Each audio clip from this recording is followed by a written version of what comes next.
ଗୋଟିଏ କଥା ଆଜି ମୋ ଆଖିରୁ ଲୁହ ଝରାଇ ଦେଉଛି। ଆପଣମାନେ ଜାଣିଛନ୍ତି, ଗୋଟିଏ ଥର ମୁଁ ଭୁବନେଶ୍ୱର ଯାଇଥିବାର ଘଟଣା ଆଜି ଆପଣମାନଙ୍କୁ କହୁଛି। ମୁଁ ଯେତେବେଳେ ଗୋଟିଏ ଜାଗାରେ ଗାଡ଼ି ଥୋଇ ରହିଥାଏ, ଆପଣମାନେ ବିଶ୍ୱାସ କରିବେନି, ସେଠାରେ କେତେ ଗୁଡ଼ିଏ ଗାଡ଼ି ଯା ଆସ କରୁଥାନ୍ତି। ସେହି ସମୟରେ ବର୍ଷା ପଡ଼ୁଥାଏ, କିନ୍ତୁ ଗୋଟିଏ ଦୁଃଖର ଘଟଣା ମୁଁ ଦେଖିବାକୁ ପାଇଲି ଯେ ସେଠି ସବୁ ଗାଡ଼ି ଭିତରେ ଗୋଟିଏ ଗାଡ଼ି ଅଟକିକି ରହିଯାଇଛି।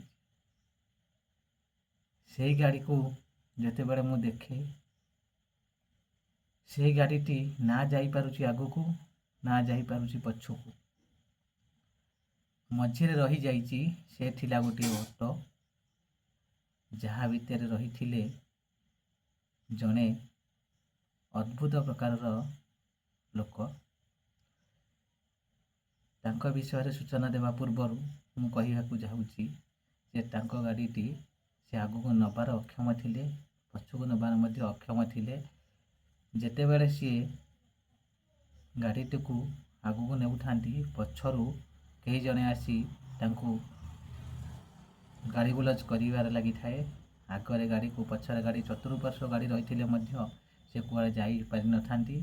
ବାଧ୍ୟ ହୋଇ ସେ ଗାଡ଼ିକୁ ଯେତେବେଳେ ବଙ୍କେଇବା ପାଇଁ ଚେଷ୍ଟା କରନ୍ତି, ସେତିକି ବେଳେ ପଛରେ ଗୋଟିଏ ଗାଡ଼ି ଧିରେ ବାଜିଯିବାରୁ ସେ ତାଙ୍କୁ ବହୁତ ଗାଳି ଦେଲେ। ସେହି କଥାଟାକୁ ଦେଖି କାହିଁ ମୋ ମନ ଭିତରେ ବହୁତ ଦୟା ଲାଗିଲା। ମୁଁ କହିଲି, ସବୁ ଗାଡ଼ିଟି ତ ପଳେଇ ଯାଉଛି, ତାହେଲେ ଏ ଗୋଟିଏ ଗାଡ଼ି କାହିଁ ଯାଇପାରୁନି। ଯେତେବେଳେ ସେହି ଗାଡ଼ିର ଦ୍ୱାର ବାଟ ଦେଇ ମୁଁ ଦେଖେ, ସେ ଲୋକଟି କଥା ଆଉ କ'ଣ କହିବି ଆଜ୍ଞା।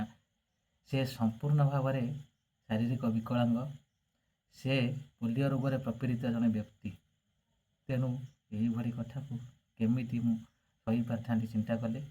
ଜଣେ ଶାରୀରିକ ବିକଳାଙ୍ଗ ହୋଇ ମଧ୍ୟ, ପୋଲିଓ ରୋଗରେ ପ୍ରପୀଡ଼ିତ ହୋଇଥିଲେ ମଧ୍ୟ, ଗୋଡ଼ ହାତ ଠିକ୍ ଭାବରେ ଚାଲିପାରୁନଥିଲେ ମଧ୍ୟ ସେ ଏଭଳି ପ୍ରକାର କଷ୍ଟ କାମ, ଯେଉଁଟାକି ଗାଡ଼ି ଚଲାଉଛନ୍ତି ଏବଂ ଯାତ୍ରୀମାନଙ୍କୁ ବୋହୁଛନ୍ତି, ଆପଣମାନେ ଚିନ୍ତା କଲେ କେମିତି ପ୍ରକାର ସେ କଷ୍ଟ କରିବାକୁ ପଛଉନାହାନ୍ତି।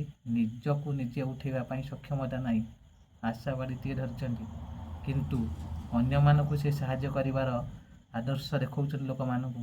ଦେଖନ୍ତୁ ଆଜିକାଲି କେମିତି ମଣିଷ ଅଛନ୍ତି ଏହି ସଂସାରରେ।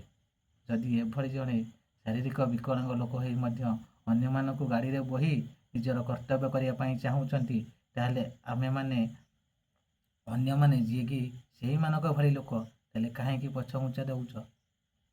ସେହିଭଳି ପ୍ରକାର ଲୋକ ଯିଏକି ନିଜେ ଉଠି ନପାରି ମଧ୍ୟ ଅନ୍ୟମାନଙ୍କୁ ସାହାଯ୍ୟର ହାତ ବଢ଼ାଉଛନ୍ତି, ସେମାନଙ୍କୁ କେବେ ଆଜ୍ଞା ଗାଳି କରନ୍ତୁ ନାହିଁ ମଧ୍ୟ। ଏହା ଏକ ମାନବିକତାର କଥା ଅଟେ।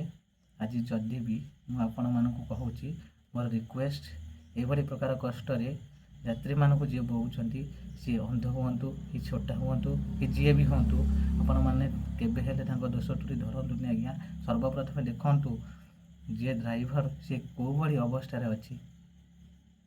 ଯଦି ଆପଣମାନଙ୍କୁ ଏହି କଥାଟି ଭଲ ଲାଗେ, ତାହେଲେ ମୋର ଏହି ଦେବୀ ପ୍ରସାଦ ଟିଚିଂ ଡାଏରୀ ଚ୍ୟାନେଲକୁ ନିଶ୍ଚୟ ଭାବରେ ମନେ ରଖିବେ ଏବଂ ଏହାକୁ ନିଶ୍ଚିନ୍ତ ଭାବରେ ସେୟାର, ସବସ୍କ୍ରାଇବ୍, ଲାଇକ୍, କମେଣ୍ଟ କରିବେ। ଜୟ ଜଗନ୍ନାଥ।